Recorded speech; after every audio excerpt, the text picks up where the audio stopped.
नमस्कार साथियों, स्वागत है आप सभी का आपके अपने YouTube चैनल अनेरे सक्सेस में। तो आज हम बात करने वाला है यूपीएसआई 2025 की वैकेंसी बारे में। भाई आपको पता ही है, ये जो वैकेंसी है दरोगा की भर्ती है भाई यूपी की, जिसमें आपको स्टार मिलते हैं भाई 2। ये वर्दी आप देख सकते हैं, मैंने यहाँ पे एक फोटो लगा रखी है। ठीक है, ये वर्दी आपको बेसिकली मिलती है, जो कि इसके बेनिफिट है। तो ये ध्यान में रख के पढ़ाई करिएगा भाई, अच्छे से तैयारी करते हैं, सिलेक्शन होता है तो आपको भी 2 स्टार वाली दरोगा की ज्वाइनिंग मिलेगी आपको। ठीक है, तो चलिए हम चलते हैं यूपीएसआई 2025 की वैकेंसी के बारे में बात करते हैं। सबसे पहले हम बात कर लेते हैं ओवरव्यू के बारे में कि आज हम इस वैकेंसी पे जो बात करेंगे किस किस पॉइंट्स के बारे में हम बात करेंगे। सबसे पहले हम डिस्कशन करेंगे एप्लीकेशन जो डेट है। ठीक है भाई, उसकी डेट वगैरह क्या है, फीस वगैरह क्या है। सेकेंड हम बात करेंगे वैकेंसी कितनी है और किस किस पर्टिकुलर उसमें आपको वैकेंसी मिली हुई है। थर्ड हम बात करेंगे क्वालिफिकेशंस के बारे में, भाई दरोगा के लिए क्या क्वालिफिकेशंस मांगी गई है। एज लिमिट बात करेंगे हम, कास्ट सर्टिफिकेट वगैरह कब से कब तक का चाहिए, ओवरऑल हम बात करेंगे इस वीडियो में। सिलेबस के बारे में हम डिस्कशन करेंगे, फिजिकल के बारे में और मेडिकल के बारे में। चलिए, तो सबसे पहले नेक्स्ट स्लाइड पे चलते हैं और उसके पॉइंट्स के बारे में हम डिस्कशन करते हैं। सबसे पहला पॉइंट, जैसे मैंने आपको बताया, पहला point application date. Application date के एडवर्टाइजमेंट इसका कब से आया आपको पता ही है। एप्लीकेशन ऑलरेडी रनिंग में है, जो कि स्टार्ट हुए हैं 12 अगस्त से और जो कि जाएंगे 11 सितंबर तक। ठीक है, एंड डेट इसकी 11 सितंबर, तो भाई इस तक अपना फॉर्म फिल कर दीजिएगा। जो भी रिक्वायर्ड डॉक्यूमेंट्स हैं उनको भी फुलफिल करिएगा। ठीक है, उसके बेसिस पे आपका फॉर्म वगैरह कैंसिल नहीं होगा, जो भी रिक्वायर्ड डॉक्यूमेंट्स मांगे गए हैं। तो नेक्स्ट हम बात करेंगे एप्लीकेशन फीस के बारे में। भाई एप्लीकेशन फीस के लिए मैंने यहाँ पे पॉइंट मेंशन कर ही दिया है। ठीक है, जनरल, ओबीसी और ईडब्ल्यूएस के लिए जो फीस रखी गई है वो 500 रुपए है, और एससी और एसटी वालों के लिए जो फीस रखी गई है भाई 400 रुपए की फीस रखी गई है। एक अच्छा खासा अमाउंट रखा गया है यहाँ पे। दरोगा की भर्ती की हम बात कर लें यूपीएसआई की, ग्रेड पे इसका जो होता है वो 4200 रुपए का भाई ग्रेड पे है। एक अच्छा खासा ग्रेड पे होता है। 50,000 लगभग अप्रोक्सीमेशन अगर हम बात करूं तो लगभग 55 के करीब सैलरी आती है, 55-60 के करीब। तो उस हिसाब से लग के तैयारी करिएगा। चलिए, अब हम बात करेंगे नेक्स्ट स्लाइड की ओर चलते हैं। अब हम अगली बात करने वाले हैं वैकेंसी के बारे में। वैकेंसी क्या कितनी है, किस किस पोस्ट पे वैकेंसी आई है। सबसे पहले हम बात करेंगे सिविल की। सब इंस्पेक्टर की, ओवरऑल पता आपको सब इंस्पेक्टर की भर्ती है। जो सिविल थानों की पुलिस होती है उसमें हम यूआर की अगर बात करें तो यूआर में 1705 वैकेंसी यूआर के लिए है। ईडब्ल्यूएस के लिए 422 पोस्ट है। ओबीसी की बात करेंगे तो 1143, ओबीसी की और एससी की बात करेंगे तो 890 पोस्ट आई है। और एसटी में भाई 82, आपको पता ही है एसटी की जनसंख्या थोड़ी कम है यूपी के अंदर, तो इसलिए उसकी वैकेंसी भी थोड़ी कम आती है। तो 82 वैकेंसी है थानों वाली जो एसआई की भर्ती है उसके लिए। ओवरऑल अगर हम बात करेंगे थानों के लिए तो 4242 वैकेंसी आई है थाने वाली पुलिस के लिए, सब इंस्पेक्टर के लिए। इसमें 20% जो कोटा होता है भाई, 20% का वो महिलाओं के लिए होता है, तो महिलाओं उसमें से अपनी वैकेंसी अलग कर लीजिएगा। इसके अलावा अगर मैं वुमेन्स की बात कर लूं, इट मीन्स के जो लड़कियों के लिए वैकेंसी रखी गई है वो ये वुमेन पीसी की एक भर्ती निकली है इसी में, सब इंस्पेक्टर लेवल की, जिसके अंदर 106 वैकेंसी आपकी अलग से भी निकली है। मतलब आप जब प्रेफरेंस देंगी तो इसके लिए भी आप एलिजिबल होंगे और इसके लिए भी आप एलिजिबल होंगी। ये सिर्फ में इस फीमेल्स के लिए है, ये वाली वैकेंसी सिर्फ फीमेल के लिए है, ये मेल और फीमेल दोनों के लिए है। तो इसमें 20% कोटा जो मिलता है वो ओवरऑल महिलाओं के लिए मिलता है। ठीक है, इसके अलावा हम बात करें तो ये है भर्ती आपकी, फिर आपकी आती है पीएसी की भर्ती। ठीक है, सब इंस्पेक्टर में पीएसी ये सिर्फ मेल भर सकते हैं, मेल अप्लाई कर सकते हैं इसके लिए। इसमें 56 वैकेंसी यूआर के लिए है, ईडब्ल्यूएस के लिए सिर्फ 13 वैकेंसी है। 36 वैकेंसी आपकी ओबीसी के लिए आते हैं, 28 आती हैं आपकी एससी के लिए, और एसटी के लिए 2 वैकेंसी। मतलब पीएसी जो मेल के लिए भर्ती है वो 135 की है इसमें वैकेंसी। एक मेल के लिए आई है एसएसएफ की भर्ती, जो बेसिकली आप कह सकते हैं आपके मेट्रो वगैरह हो गए, जो भी इंडस्ट्रियल एरियाज होते हैं, है ना, इंडस्ट्रियल एरियाज होते हैं उनमें ये लगेंगे। तो इनकी वैकेंसी की अगर हम यूआर की बात करें तो 25 वैकेंसी है, ईडब्ल्यूएस की 6 है, ओबीसी की देखेंगे तो 16 है, और एससी में आपकी 12 आती हैं, और एसटी में आपकी 1 वैकेंसी। ओवरऑल 60 वैकेंसी है। ओवरऑल अगर मैं बात करूं, देखिए ये वाली जो है ये मेल और फीमेल दोनों के लिए है। ये वाली जो भर्ती है मैंने मेल लिखा है, सिर्फ मेल वगैरह वगैरह अप्लाई कर सकते हैं। ये वाली जो वैकेंसी है ये सिर्फ वुमेन अप्लाई कर सकती हैं, ओनली फीमेल्स के लिए, और ये वाली जो है ये सिर्फ मेल के लिए है। ठीक है, ओवरऑल अगर मैं वैकेंसीज की बात करूं तो भाई 4543 ये ओवरऑल वैकेंसी है, 4543 वैकेंसी जो कि दरोगा के लिए आई है भाई यूपी के अंदर। जिसमें आप ये नीचे देख सकते हैं सेक्शन, किसमें कितनी भर्ती आई है, किस कैटेगरी में। ठीक है, अब हम नेक्स्ट स्लाइड की ओर चलते हैं, जो कि हमारा 5th स्लाइड है, जो कि हम बात करेंगे क्वालिफिकेशंस। क्वालिफिकेशंस आपको पता ही है, क्वालिफिकेशन जो इसके लिए मांगी गई है वो ग्रेजुएट होती है। ग्रेजुएशन लेवल इसमें मांगा गया है। इसमें कुछ कंडीशन दी है ग्रेजुएशन के लिए, वो मैं आपको क्लियर कर देता हूँ। जैसे कि एक तो जब आप लास्ट डेट जो दी गई है, लास्ट डेट कितनी तारीख की, 11 तारीख की, 11 भी क्या 11 सितंबर, तो 11 सितंबर की ये जो लास्ट डेट है, इससे पहले पहले आपका रिजल्ट आ चुका होगा। ठीक है, रिजल्ट में भी आपका अपलोड वगैरह मांगा है यहाँ पे, तो रिजल्ट आप अपलोड कर सकते हैं, डिग्री आप अपलोड कर सकते हैं, मार्कशीट आप अपलोड कर सकते हैं फॉर्म भरते टाइम पे। ठीक है, इसके बेसिस पे ही आप अप्लाई कर पाएंगे। अदरवाइज अगर आपके रिजल्ट नहीं आया है और मान लो आपने एग्जाम दे दिया बट रिजल्ट नहीं आया और लास्ट डेट तक रिजल्ट नहीं आता है, तो आप इस फॉर्म को फिल नहीं कर पाएंगे। लास्ट डेट तक आपका रिजल्ट आ गया तो ही आप इसके लिए एलिजिबल होते हैं, तो ही आप इसको फिल कर सकते हैं। ठीक है, क्वालिफिकेशंस का मैंने आपको क्लियर कर दिया है। नेक्स्ट स्लाइड की ओर चलते हैं, यह है एज लिमिट। भाई एज लिमिट का आई होप किसी का कोई डाउट ना हो, लेकिन अगर फिर भी है तो मैं क्लियर कर देता हूँ। जनरल के लिए जो एज रखी गई है वो बेसिकली जो पहले एज होती थी, मैं ओवरऑल आपकी एज की बात कर लेता हूँ पहले, ताकि ये समझ में आ सके कि पहले क्या मांगी जाती थी और अभी क्या चेंजेस किए हैं। ओवरऑल जो पहले एज लिमिट एज दी जाती थी वो आपकी दी जाती थी 21 से लेके 28 साल तक की एज के बिटवीन में आप फिल कर सकते थे। ठीक है, ये जनरल के लिए थी 21 से 28। तो अगर अब मैं अब की बात करूं जनरल के लिए, अब क्या है, अभी जो 28 की एज थी इसमें +3 आप कर दीजिए, मतलब 3 साल की और एक्स्ट्रा छूट दी गई है। मतलब जनरल वाले की एज अगर आप 31 साल की है तो भाई वो फिल कर सकता है, इसके लिए एलिजिबल है इस वैकेंसी के लिए।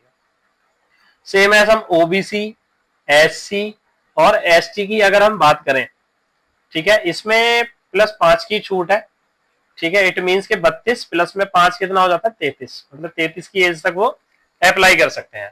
ठीक है, जितना मैंने यहाँ से रेट किया है इनको 3 साल की, 5 साल की पहले छूट मिलती थी, सॉरी मैंने यहाँ थोड़ी सी मिस्टेक करी है, 3 साल की छूट मैंने यहाँ बता दी, 5 साल की इन्हें पहले मिलती थी और इसमें 3 साल की और एक्स्ट्रा मिली है। 5 साल तो इनकी वैसे भी होती है, जो इनको रिजर्वेशन अलग से मिलता है ओबीसी, एससी और एसटी वालों को, +3 और कर सकते हैं। इसमें ओवरऑल 8 साल इसमें मिलता है, मतलब 28 और 8 आपके हो जाते हैं लगभग, कितने होते हैं भाई 36 होते हैं।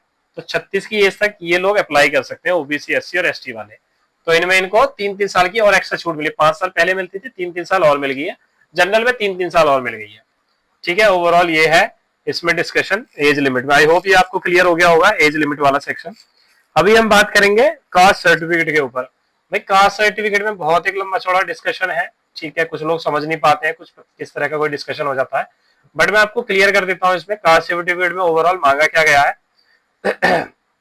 ठीक है, सबसे पहले हम बात करेंगे ओबीसी वालों के लिए, क्योंकि ओबीसी वाले में बहुत अच्छा खासा एक प्रॉब्लम आती है। ओबीसी वाले थोड़े कंफ्यूज रहते हैं कि एग्जैक्टली डेट कब से कब तक की मांगी गई है। तो अगर मैं बात करूं जो सर्टिफिकेट आपका चाहिए वो 1 अप्रैल 2025, मतलब लगभग 3-4 महीने पहले से लेकर जो लास्ट डेट है फॉर्म की कितनी तारीख है 11 सितंबर 2025, इसके बिटवीन का आपका ओबीसी सर्टिफिकेट बना होना चाहिए। सेम एज मैं बात करूंगा ईडब्ल्यूएस के लिए, ईडब्ल्यूएस में भी सेम क्राइटेरिया रखा गया है डेट्स का। ठीक है, इसके बिटवीन में एज क्राइटेरिया रखा गया, मतलब फॉर्म जो आपका कास्ट सर्टिफिकेट इसके बिटवीन में बना होना चाहिए। 1 अप्रैल 2025 से लेकर जो लास्ट डेट है 11 सितंबर थी, इसके बीच में आपका ओबीसी और ईडब्ल्यूएस का सर्टिफिकेट बना होना चाहिए। इसके अलावा अगर मैं एससी और एसटी की बात करूं तो वो दिसंबर 2014 आई गेस 17 दिसंबर की डेट दी गई है, 17 दिसंबर 2014 के बाद से लेके और 11 सितंबर की ये जो है डेट लास्ट डेट, इससे पहले का बना होना चाहिए। मतलब एससी एसटी का 2014 के बाद से लेके अब तक का कभी भी चल जाएगा, बट ओबीसी और ईडब्ल्यूएस में सिर्फ जो चलेगा वो 1 अप्रैल 2025 से लेकर जो लास्ट डेट है 11 सितंबर की, इसके बिटवीन में बना होना चाहिए। ठीक है, आई होप ये क्लियर हो गया होगा आपको। मैंने एससी एसटी का भी क्लियर कर दिया है और ईडब्ल्यूएस और ओबीसी का भी क्लियर कर दिया एक सिंपल लैंग्वेज में। ठीक है, अभी हम बात करेंगे नेक्स्ट पॉइंट के ऊपर, जो कि है सिलेबस। भाई सिलेबस अपने आप में एक अच्छा खासा सिलेबस है इसका। इसमें कुछ कंडीशंस रखी जाती हैं सिलेबस में जो आपको समझनी होंगी। सबसे पहले ये 4 सेक्शन का आपका एग्जाम होता है। सेक्शन 1 की अगर मैं बात करूं तो इसमें सामान्य हिंदी यानी कि जनरल हिंदी आती है, जिसमें आपके नंबर ऑफ क्वेश्चन होते हैं 40, जो कि 100 मार्क्स के होते हैं। सेकंड सेक्शन की अगर मैं बात करूं तो इसके अंदर आपका आता है मूल विधि, संविधान और सामान्य ज्ञान। ठीक है, ओवरऑल नंबर ऑफ क्वेश्चन की अगर मैं बात करूं तो 40 क्वेश्चन इसमें भी आते हैं, जो कि 100 मार्क्स के होते हैं। थर्ड सेक्शन होता है आपका मैथ्स। ठीक है, मैथ्स में आपके 40 क्वेश्चन आते हैं, जो कि 40 नंबर के होते हैं। फोर्थ सेक्शन है आपका रीजनिंग। रीजनिंग में आपके 40 क्वेश्चन होते हैं, जो कि 40 नंबर के होते हैं। ओवरऑल अगर मैं बात करूं नंबर ऑफ क्वेश्चंस की तो 160 क्वेश्चन आपको दिए मिलते हैं, और जिनका ओवरऑल मार्क्स की अगर बात करूं, मैं यहाँ लिख देता हूँ मार्क्स को। तो 400 का पेपर होता है, 400 मार्क्स का ओवरऑल पेपर होता है। मतलब 160 इंटू 2.5 करते हैं, मतलब 2.5 नंबर का एक क्वेश्चन होता है, तो ओवरऑल 400 मार्क्स आपके बन जाते हैं। ठीक है, इसमें एक ये कंडीशन है कि भाई नेगेटिव मार्किंग नहीं है, जो कि एक बहुत अच्छी पॉइंट होता है। ठीक है, इसके अलावा सेक्शन वाइज अगर मैं बात करूं तो 35% मिनिमम आपको लाने ही लाने हैं भाई, हर हर सेक्शन में 35% मतलब 14 क्वेश्चन आपके ठीक हो भाई, बिल्कुल ठीक है, 14 क्वेश्चन आपके ठीक हो इन सभी में। ठीक है, इसके अलावा ओवरऑल अगर मैं बात करूं 400 का पेपर है तो 200 मार्क्स आपके होने चाहिए, यानी कि 50% ओवरऑल चाहिए, यानी कि 200 मार्क्स से ऊपर ऊपर आपके मिनिमम होने चाहिए। इसके अलावा 35% आपको हर सेक्शन में लेके आना है। फॉर एन एग्जाम्पल मान के चलो, सामान्य हिंदी में अगर आपके 13 क्वेश्चन है और आपके मार्क्स जो बनते हैं मान लो वो 313 मार्क्स आपके बन जाते हैं, ठीक है, तो ओवरऑल यहाँ पे आप फेल ही माने जाएंगे, क्योंकि 14 आपका मिनिमम क्राइटेरिया है और आपने 13 एक सब्जेक्ट में लेकर आए हैं, एक सेक्शन में लेकर आए हैं आप। तो इसलिए हर चीज में आपको ध्यान रखना है कि मिनिमम 14 क्वेश्चन तो किसी भी ऊपर नीचे चल जाएगा, 14 से नीचे ना हो, 14 मिनिमम हो। क्योंकि सेक्शन वाइज आपको 35% भी लेकर आना है और ओवरऑल में आपको 50% लेकर आना। ठीक है, 2.5 नंबर का एक क्वेश्चन होता है आपका, टोटल सभी में 40-40 नंबर का आता है, ओवरऑल 160 क्वेश्चन आते हैं आपके, जो कि आपके कितने नंबर के होते हैं, 400 नंबर के, और इसमें नेगेटिव मार्किंग नहीं है, तो इस पॉइंट पे आप ध्यान रखिएगा भाई, नेगेटिव मार्किंग नहीं है। इसके अलावा अगर हम बात करूं फिजिकल की मैं बात करूं तो हम इसमें जो क्राइटेरिया रखा गया वो मैं आपको क्लियर कर देता हूं। सबसे पहले मैं हाइट से लेकर चलूंगा कि हाइट वगैरह क्राइटेरिया क्या रखा गया है। हाइट की अगर मैं बात करूं तो इसमें 160 सेंटीमीटर का तो आपका समय। एक मैं चीज और आपको बता देता हूँ इस वाले में, इसमें जो ओवरऑल टाइम रखा गया वो 2 घंटे का टाइम है पेपर को करने के लिए, 2 घंटे का टाइम रखा गया है, जिसमें आपको ये 160 क्वेश्चन करने होते हैं। ठीक है, नेगेटिव मार्किंग का मैंने बता दिया है। और जो एग्जाम होगा वो OMR पे होगा, यानी कि ऑफलाइन होगा पेपर आपका।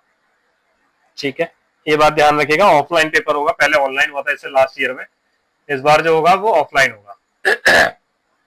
आई होप ये चीज आपको क्लियर होगी। अभी बात करेंगे हम नेक्स्ट स्लाइड पे, जो मैं कर रहा था डिस्कशन आपसे फिजिकल का।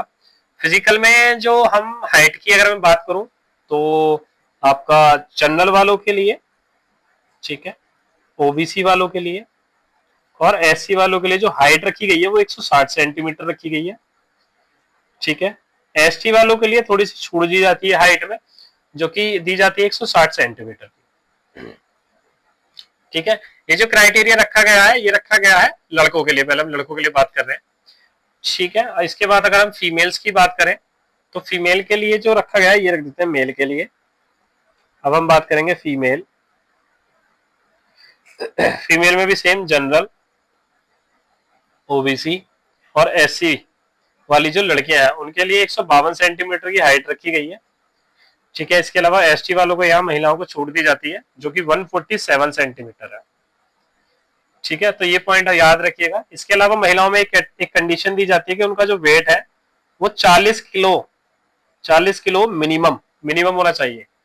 ठीक है, इससे नीचे नहीं हो चाहिए, 39 भी होंगी तो वो फेल मानी जाएंगी, तो अपना वेट मेंटेन करके रखेगा उसी हिसाब से, 40 से ज्यादा ही वेट चाहिए।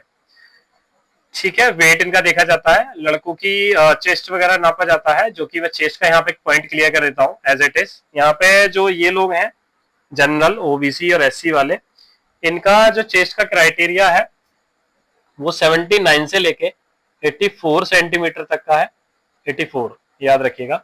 इसके अलावा ST वालों की बात करूं तो 77 से लेके 82, और फुलाव आपको बताइए 5 का फुलाव चाहिए होता है। लड़कियों का चेस्ट का यहाँ पे कुछ नहीं होता है, वजन का होता है उनका, वजन का मैंने आपको क्लियर कर दिया है। ओवरऑल अगर मैं बात करूं, इसके अलावा बाकी बात करते हैं फिजिकल की।